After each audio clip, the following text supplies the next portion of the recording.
तुम्ही सुद्धा तुमच्या बाळासाठी एकदा ही रेसिपी नक्की ट्राय करा. खूप छान लागते. इथे मी बनवत आहे आज चिकन सूप बनवत आहे. याच्यामध्ये कुठल्याच प्रकारचं तेल वगैरे आपण ॲड केलेलं नाही.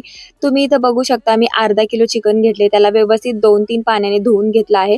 आपल्याला मिक्स चिकन घ्यायचंय, बोनलेस किंवा बोनवालं चिकन असं नाही घ्यायचं, मिक्स चिकन घ्यायचं आहे.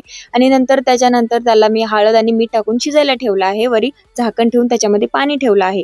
इथे बघू शकता तुम्ही किती छान असं वाफाळलं आहे. याच्यामध्ये मी काहीही वरचं पाणी घातलेलं नाही दुसरं. नंतर डबल पुन्हा एकदा मी वरी पाणी ठेवून पुन्हा एकदा त्याला वाफाळायला ठेवले. त्यानंतर मी अद्रक लसूणची मी इथं पेस्ट घातली आहे. कोथिंबीर सुद्धा मी मध्ये घातली आहे आणि व्यवस्थित असं त्याला मी परतून घेते. इथं बघू शकता तुम्ही की आपलं किती छान असं पाणी सुटलेलं आहे.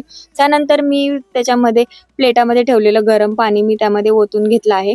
त्याच्यानंतर मी कुकरचं ढक्कन लावून घेते आणि 2 शिट्ट्या करून घेते. तुम्ही 2 किंवा 3 शिट्ट्या करून घेऊ शकता. ते